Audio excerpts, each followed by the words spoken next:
Bonjour, mon nom est Sophie Dorval et je vous souhaite la bienvenue à Tour de Ville. Cette semaine à l'émission, on rencontre Eduardo, acupuncteur à Lac-Mégantic, le comité de participation citoyenne de la MRC du Granit, les nouvelles du service des loisirs de la ville de Lac-Mégantic et vos nouvelles du sport avec Yann Boulanger.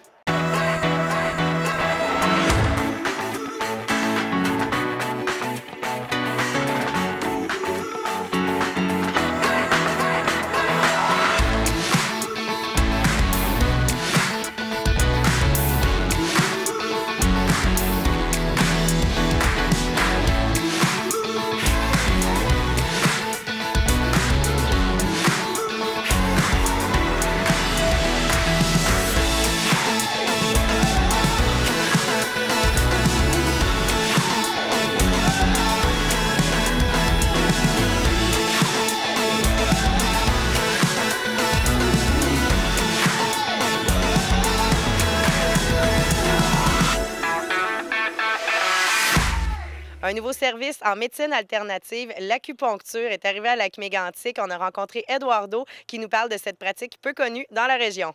Eduardo, tu es acupuncteur. Première des questions, qu'est-ce que l'acupuncture pour monsieur et madame tout le monde, là, on a juste entendu parler, là, à quoi ça ressemble, qu'est-ce que c'est?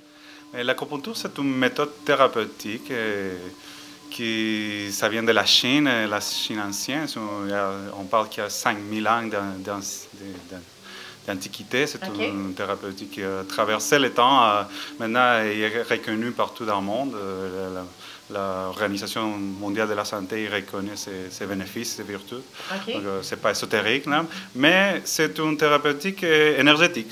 C'est des soins énergétiques. On travaille avec l'énergie du corps. On rééquilibre l'énergie du corps pour soigner les gens pour différentes pathologies. Là. Toi, justement, quel genre de pathologie tu vois? Pour quels problèmes les gens viennent se faire traiter? Oui, c'est très large. On voit de la douleur en général, c'est quelque chose qu'on travaille beaucoup. Mal aux épaules, on peut voir les gens qui ont mal aux genoux ou des douleurs sur les bas des dos. Ça, c'est très... On voit beaucoup les gens, les nerfs sciatiques, ça marche très bien. Et des troubles digestifs, des troubles respiratoires, on voit des problèmes avec des maux de tête, c'est quelque chose qu'on travaille beaucoup.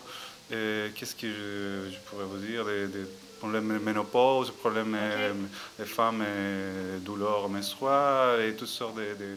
C'est vraiment large, l'acupuncture touche vraiment la grande majorité des problèmes. Même j'ai des personnes qui ont les cancers, on ne va pas travailler sur les cancers, mais les effets de la chimiothérapie, on peut aider cette personne à traverser pour ce passage et que c'est difficile. Donc vraiment large les possibilités avec l'acupuncture. Ça peut aussi être quelque chose pour les femmes enceintes qui, justement, ne peuvent pas recevoir bien d'autres traitements, des fois qui sont plus physiques. Ça peut être quelque chose aussi qui vient te voir. Oui, les femmes enceintes aussi, on travaille pour les douleurs souvent qui viennent avec les douleurs des planchers pelviens ou les bas de dos aussi, pour stimuler l'accouchement. Quand ma femme et sa rentre au dernier, ils sont bien stressés, on peut vraiment faire dépêcher le bébé pour qu'il sorte. Et puis, est-ce que c'est une technique qui fait mal? Les gens qui viennent ici, là, qui commencent la première fois, là, on se fait quand même piquer des aiguilles. Est-ce que ça fait mal? Est-ce que c'est douloureux? Oui, c'est une question récurrente. Les gens ont vraiment peur parce qu'ils associent les aiguilles à des aiguilles de prélèvement sanguin. Ce n'est pas du tout la même chose. C'est vraiment une autre histoire. C'est des aiguilles hyper minces. Vraiment, ils pourraient rentrer dans une aiguille de prélèvement de sang. Mes aiguilles sont vraiment minces. Donc, je pense que c'est 3 fois la grandeur d'un cheveu. C'est vraiment mince. La pointe est ronde. Donc, ça ne coupe pas les tissus. Il va traverser, il va se faufiler entre les tissus. Donc, normalement, il ne fait pas mal. Les gens, je dirais que 80% de mes clients, ils endorment pendant les traitements des séances. Ils ne se rendent même pas compte que je mets les aiguilles. Donc, et ça crée une grande détente. Les gens sont vraiment dans un état de détente pendant les traitements et les journées qui suivent aussi. Ça crée c'est pas douloureux du tout. C'est pas du tout douloureux. Ça crée un grand... Ça peut faire une sensation de piqûre de moustique, je dirais, c'est un peu la sensation. Mais ça peut créer des engourdissements, des réactions, des mouvements énergétiques, mais ce n'est pas une sensation désagréable. Des fois, ça surprend les gens, mais ce n'est pas la douleur qu'ils ressentent. C'est différent de ce qu'on est habitué de ressentir justement comme effet sur le corps. Est-ce qu'on a besoin de faire plusieurs traitements? J'imagine que ça doit être différent d'une personne à une autre, mais j'imagine aussi qu'après un traitement, les problèmes ne sont pas tout réglés d'une seule fois, là. Non, ça va avec la chronicité de la problématique. Maintenant, une personne depuis 10 ans qui a mal à quelque part, là, probablement ça va nous prendre quelques séances, ça va être une dizaine de séances pour travailler cette douleur, ou 8 séances, je sais pas. Ça dépend aussi de l'état général de la personne. Si une personne a une douleur, mais aussi il y a d'autres problématiques internes, ou une grande fatigue, ou d'autres maladies qui s'ajoutent à ça, ça va être plus long aussi, là. C'est relatif. Chaque personne réagit différemment. Jamais on dépasse plus de 10 séances, je dirais, là, de 8 séances, ça dépend des cas, mais normalement, en général, on ne dépasse pas cette quantité. Ça peut être 4, 5, ça dépend. OK. Et dis-moi, en terminant, là, quand on a mal, par exemple, à l'épaule, pourquoi on nous pique dans le pied, justement? Ouais. Pourquoi les piqûres ne sont pas exactement aux endroits des douleurs, là? Oui, ça, c'est une question aussi que ça revient souvent, là. Il faut penser que l'acupuncture, c'est une thérapeutique holistique qui prend le corps humain au complet. Il ne regarde pas juste une épaule et il dit cette épaule est collée à quelque part. On va regarder le corps entier. Et ce corps a été parcouru des méridiens, des canaux de méridiens. C'est là qu'on va chercher pour débloquer l'énergie. Donc, un patient, il m'a donné un bel exemple, c'est comme une corde à linge. Donc, si on tire d'un côté, on va sentir de l'autre côté aussi l'effet. Ouais. Donc, c'est tout connecté et on va piquer sur les pieds pour travailler les yeux parce que c'est le même méridien, les mêmes canaux, c'est la même rivière qui se rend là-dessus. Et quand il y a une stagnation énergétique, c'est ça qu'on voit. C'est souvent la maladie, ça revient quand il y a une stagnation dans ce canal d'énergie. Okay. Donc, ce qui fait l'acupuncture, c'est débloquer et permettre que la circulation continue. Le mouvement énergétique se régénère et c'est là que la douleur et les problématiques, ça peut guérir. Il faut vraiment l'essayer, justement, pour comprendre tout ça, pour venir le vivre. Les gens peuvent communiquer directement avec toi pour prendre rendez-vous. Tu es situé à la clinique du Dr Plamondon, au 4004 sur la rue Laval, à Lac-Mégantic. Si on veut appeler pour prendre rendez-vous, comment on peut faire?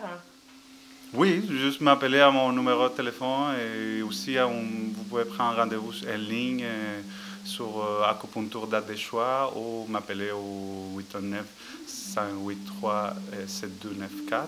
D'accord. Et oui, c'est ça, c'est facile. Je travaille 3 jours semaine, les mardis, les mercredis, les jeudis. J'ai pas mal d'horaires, la journée complète, donc c'est ça. C'est un beau service pour les gens de notre région. J'espère qu'on va en profiter. Et puis, merci d'offrir ça ici. Merci, Édouard.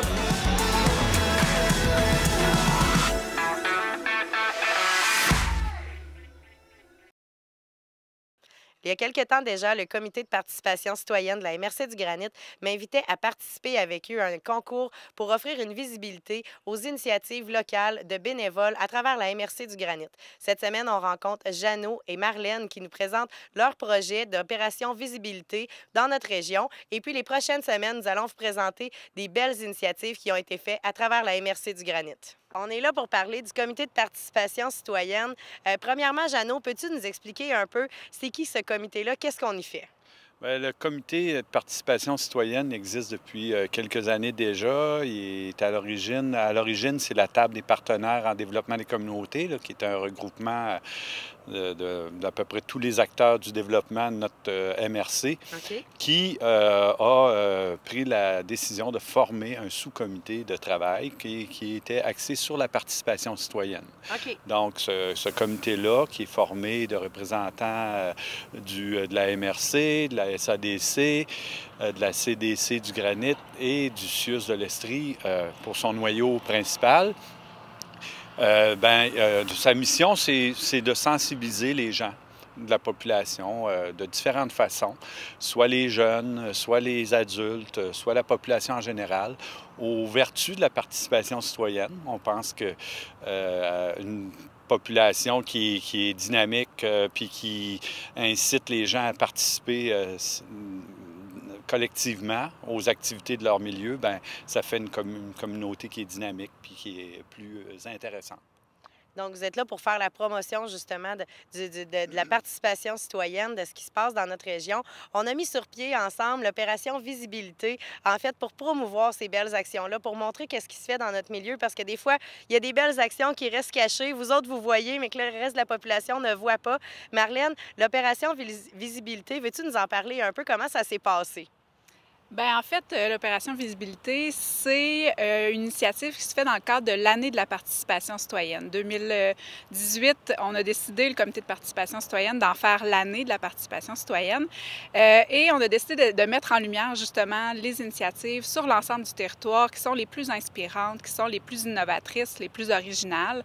Donc, ce que vous allez voir dans les différents reportages, c'est justement des initiatives qui sont porteuses pour le milieu, qui sont faites par des bénévoles pour les gens de leur communauté.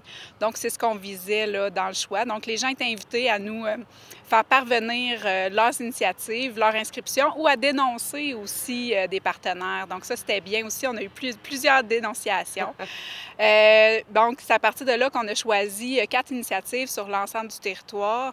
Donc, le territoire se divise en 4 secteurs géographiques. Puis on a fait un choix stratégique de justement couvrir l'ensemble du territoire.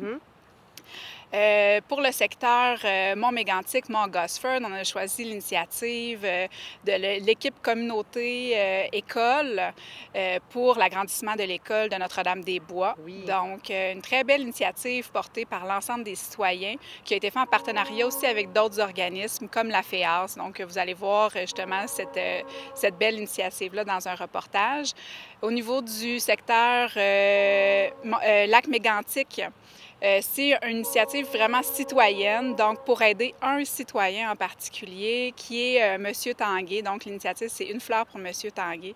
Donc on a trouvé que c'était une initiative qui était originale, qui partait d'une citoyenne en particulier qui avait envie d'être là pour sa communauté puis pour des individus dans sa communauté. On trouvait ça vraiment intéressant. Pour le secteur Rivière-Chaudière, c'est l'équipe, le comité qui a organisé le 125e de Saint-Ludger qu'on souhaite justement mettre en valeur tout le travail qui a été fait, mais qui se poursuit aussi au sein de la communauté. Donc, ça, on trouve ça vraiment intéressant. Puis, finalement, pour le secteur du Parc de Frontenac, c'est une initiative de Lambton, c'est le comité jeunesse de Lambton, qui est un comité formé essentiellement de jeunes, accompagné également de parents, qui font toutes sortes d'initiatives pour leur communauté, qui aident beaucoup d'organismes dans le milieu. Donc, ça, on trouvait que c'était une initiative vraiment géniale qu'on voulait justement mettre le focus dessus pour encourager aussi les jeunes à s'impliquer dans leur communauté. On trouve que c'est une belle initiative. Oui, on va justement avoir des gens de tous les âges, de tous les horizons, avec des buts différents, des valeurs aussi qui sont bien propres à chacun. Justement, aider leur milieu, aider leurs prochains, faire que leur communauté brille. Je vous remercie beaucoup, en tout cas, pour tout ce que vous faites, pour justement les faire valoir, les valoriser là-dedans. Et puis, on invite les téléspectateurs à visionner tous les prochains reportages sur, justement, l'opération Visibilité. Merci beaucoup à vous deux. Merci. Merci beaucoup.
À Lac-Mégantic, une résidence privée pour aînés, sécuritaire, confortable et de service.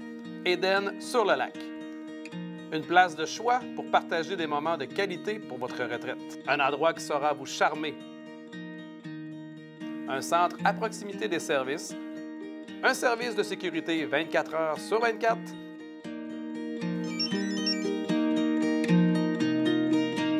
Une équipe dévouée. Je trouve qu'on est bien, je suis Port-Janvier, on aime bien ça. Puis on est bien nourri, quasiment trop. On a un service de qualité. On ne peut pas demander mieux. On n'ira pas de job pour trouver mieux.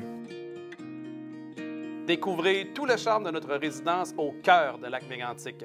Résidence Éden sur le lac. Je vais faire mon possible pour passer le restant de ma vie, ça, en tout cas.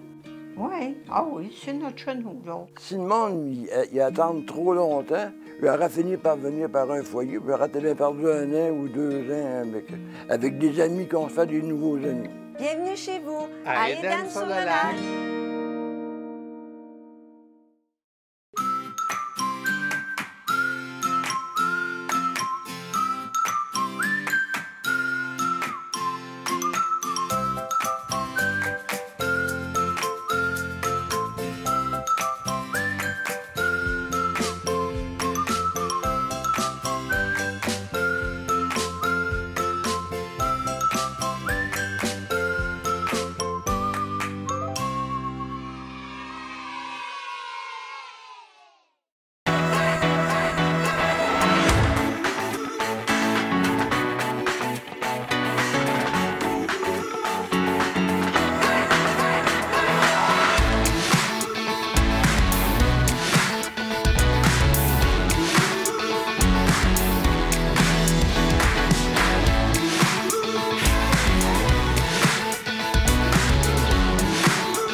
Le printemps tire à sa fin, plein d'activités s'en viennent au centre sportif Mégantic. On est allé rencontrer l'équipe de loisirs.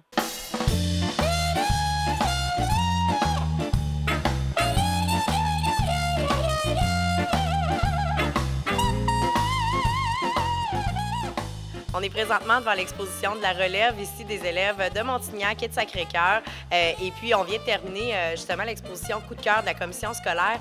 Là, l'exposition de la relève, parle-nous de ça, c'est haut en couleur. Là. Oui, c'est haut en couleur. Je trouve que ça va avec la saison. C'est comme un printemps, hein? Donc c'est très florissant. Oui. Donc, il y a 2 jours, nous étions ici pour le vernissage, l'ouverture officielle de cette exposition-là. Et quelle merveille, les parents se sont déplacés, pas développés. Et aussi, les directions d'école étaient là. Oui. C'était magnifique de voir, je dirais, la grande satisfaction que les jeunes avaient d'accrocher cette exposition-là au public. Hein. On sait qu'il circule des gens ici. Il y avait beaucoup de fierté. Ça doit, hein? Il y avait beaucoup de fierté. Fait que les profs ont travaillé, comme du côté du primaire, ils ont travaillé inspiré d'un architecte espagnol de Guelph, là, qui a travaillé beaucoup en Espagne, la mosaïque. Donc, il y a une partie des tableaux, ils ont imité les mosaïques avec du styrofoam peint. C'est très intéressant. Et bien entendu, du côté de la polyvalente et aussi primaire, il y a des objets 3D qui sont très élaborés. Donc, il y a de l'abstrait, il y a de la couleur. Donc, les professeurs arrivent à guider, je dirais, les élèves dans des processus d'invention, de créativité, qui fait en sorte que, oui, c'est un développement des aptitudes de ces jeunes-là et de leur donner la place pendant 2 semaines ici au centre sportif dans notre galerie. On est très contents de ça. Quelle fierté pour ces jeunes-là, tu l'as dit, justement d'exposer ça autre que dans le salon de nos parents. C'est vraiment quelque chose de très beau. Il y a toutes sortes de médiums. Je suis sûre que les gens de la région qui viennent faire leur tour connaissent au moins un jeune. Il y a bien des bonnes chances. Il y en a plusieurs. Et puis là, on se prépare pour la prochaine déjà. Donc, une exposition qui va être sur le thème de la différence. Oui, le thème, c'est la beauté de la différence. Ce qui est intéressant dans cette expo-là, encore une fois, l'art est utilisé pour le développement de la personne, disons-le, ou le développement d'habileté, de sensibilité. Donc, il y a 2 artistes de Québec, Sennerin et M. Trong, qui sont un couple et qui ont travaillé avec 14 personnes handicapées adultes, de différents niveaux. Et elle fait la céramique, elle a fait la tête assez représentative de chacune des personnes qui ont participé. Et lui, qui est un peintre, on pourrait dire expressionniste, dans le fond, les portraits sont très colorés et très joyeux en même temps, des visages. Et le participant, lui, a fait son autoportrait. Donc, c'est fascinant de voir qu'ils ont fait ça 14 fois avec 14 participants. Et cette expo-là, on l'a acceptée avec le comité de sélection. Et avec les artistes, dans notre échange, j'ai vérifié s'ils étaient ouverts à accueillir des groupes du milieu. Parce que dans le milieu, j'avais identifié, par exemple, que il y a la classe de René Simard, qui est professeur en arts plastiques à la Polyvalente. Il y a une classe adaptée où il y a 8 participants qui ont certains handicaps de différentes caractéristiques, mais qui travaillent beaucoup les arts parce qu'il y a plusieurs heures par 9 jours, on va dire. Et il s'est tout de suite été très enthousiasmé de participer à une exposition de groupe comme ça. Donc, ils ont travaillé des tableaux, ils ont travaillé des objets 3D aussi. Et cette exposition-là débutera le 18 du mois de mai à 18h. Et on ne s'est pas arrêté là.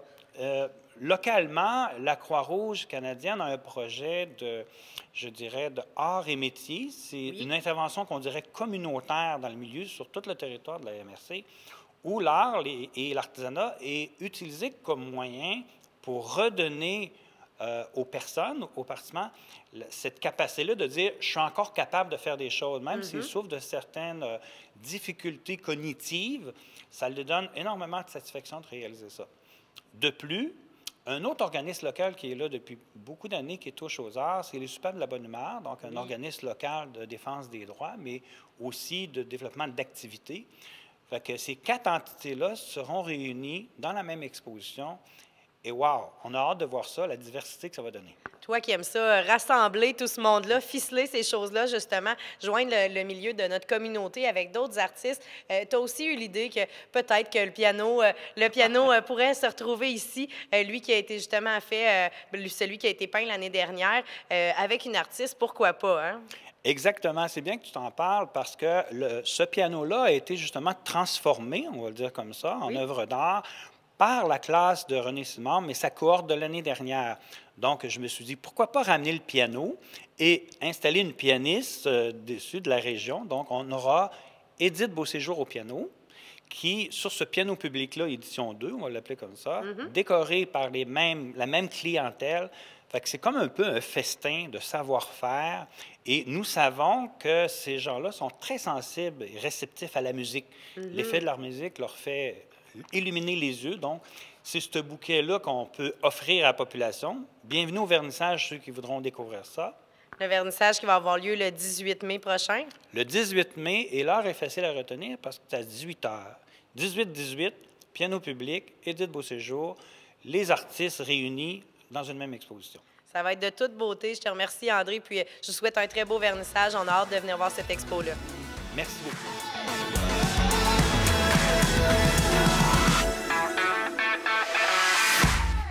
C'est maintenant le temps de vos nouvelles sportives régionales avec Yann Boulanger. Du côté des sports, cette semaine, plusieurs choses à parler. 2 sujets, pour être plus précis. Je veux parler avec vous du Bantam 2B, le Turmel de Lac-Mégantic. Donc, il y a de ça quelques semaines, je vais vous dire les dates exactes, du 19 au 22 avril, l'équipe du Bantam 2B s'était qualifiée pour la Coupe Dodge. Ça, c'est vraiment les meilleures formations au Québec qui se rassemblent pour un tournoi. Et c'est là qu'on va savoir, après ce grand tournoi-là, qui va être premier au Québec, deuxième au Québec et ainsi de suite. Vous avez compris un petit peu le principe.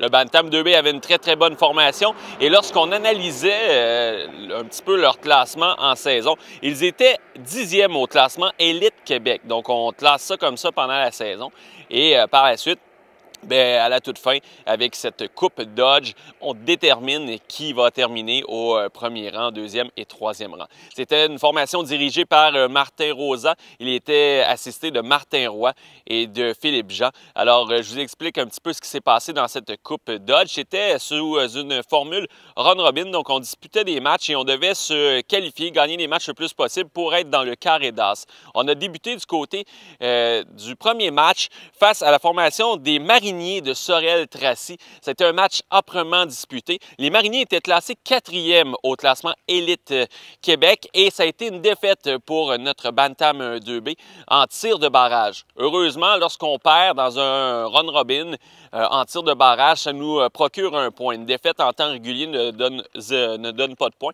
mais on avait un point quand même pour la défaite en tir de barrage. Donc, on se devait de gagner des matchs dans les matchs suivants si on voulait là, participer aux demi-finales parce que, veut pas, c'était toutes des bonnes formations, donc il fallait gagner des matchs. Le match numéro 2 a été disputé contre les Scieurs de Trois-Rivières qui étaient classés 7e au classement Élite Québec. Ça a été un match très ardu, mais nos porte-couleurs l'ont emporté par la marque de 2-1 et ça venait stabiliser un petit peu le tout avec la défaite en tir de barrage, avec la victoire. Donc, on voulait absolument gagner le match 3 parce qu'on avait 3 matchs dans cette phase et avec une victoire, on pouvait là, assurer notre présence en demi-finale. Match numéro 3, c'était contre les représentants de Montréal. Eux, ils étaient classés 16e au classement Élite Québec.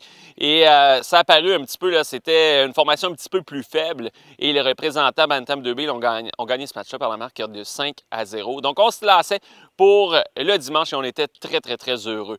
Dans la journée de dimanche, on affrontait en demi-finale les Patriotes de Saint-Bruno. Ils étaient 6e au classement et ça a été une défaite malheureusement. Un match très serré, une défaite en prolongation et une défaite crève-cœur bien sûr. Mais quand même, avec cette défaite-là en demi-finale, bien, nos porte-couleurs terminent 3e au Québec. C'est loin d'être mauvais. J'ai déjà participé à ce genre d'événement et c'est relevé. C'est les meilleurs joueurs de Bantam 2B. Moi, j'étais Pee-Wee 2C à l'époque et c'était ultra relevé comme compétition. Donc, bravo à nos représentants et à cette équipe Bantam 2B du Turmel de Lac-Mégantic. En terminant, on rappelle que du côté de Lac-Drolet, cette semaine, c'était le début de la Ligue de softball.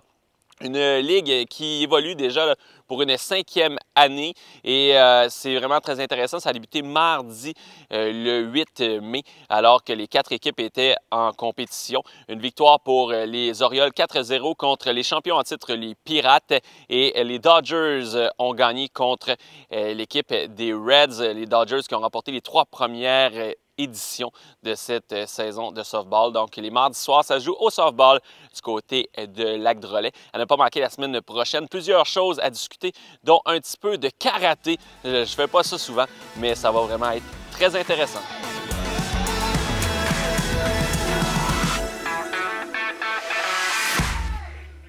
Voilà ce qui conclut l'émission pour cette semaine. En terminant, on vous invite à visiter notre page Facebook Action TV pour être au courant des dernières actualités.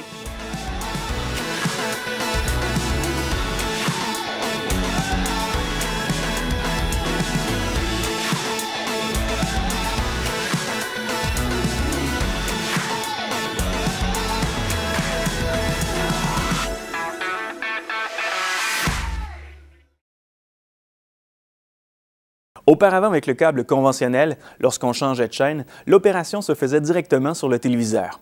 Avec le numérique, les chaînes sont sélectionnées à l'aide de votre terminal. Il y a 2 façons de procéder, tout dépendant de votre installation. Premier scénario. Si votre télécommande de terminal n'est pas configurée avec votre téléviseur, utilisez d'abord votre télécommande de téléviseur et appuyez sur Power. Ensuite, à l'aide de la télécommande du terminal, appuyez sur CBL, puis sur Power. Votre téléviseur et votre terminal devraient être allumés. Sélectionnez la bonne source. À l'aide de la télécommande de votre téléviseur, appuyez sur le bouton Source, Input, Vidéo Source ou TV Vidéo. Les touches diffèrent d'une marque de téléviseur à l'autre. Un tableau devrait apparaître à l'écran de votre téléviseur comprenant la liste des entrées ou sources disponibles. Il suffit ensuite de sélectionner la bonne source, celle où les fils qui partent du terminal viennent se brancher dans le téléviseur. Second scénario. Si votre télécommande de terminal est configurée avec votre téléviseur, appuyez sur la touche TV, puis sur Power. Appuyez ensuite sur CBL, puis sur Power. Votre téléviseur et votre terminal devraient être allumés. Sélectionnez la bonne source. À l'aide de la télécommande de votre terminal, appuyez sur le bouton TV et ensuite sur la touche Vidéo Source. Un tableau devrait apparaître à l'écran de votre téléviseur comprenant la liste des entrées ou sources disponibles. Sélectionnez la bonne entrée, celle où les fils qui partent du terminal viennent se brancher dans le téléviseur. Veuillez noter que si vous perdez l'image en changeant de source par mégarde, Le message « Signaux faibles » ou « inexistants » s'affichera à l'écran de votre téléviseur. Il vous suffira alors de sélectionner la bonne source, comme nous venons de vous l'expliquer. Vous pouvez imprimer cette procédure à partir de notre site Internet en cliquant sur le fichier qui accompagne cette vidéo. Pour plus d'informations, contactez notre soutien technique au 1-866-552-9466.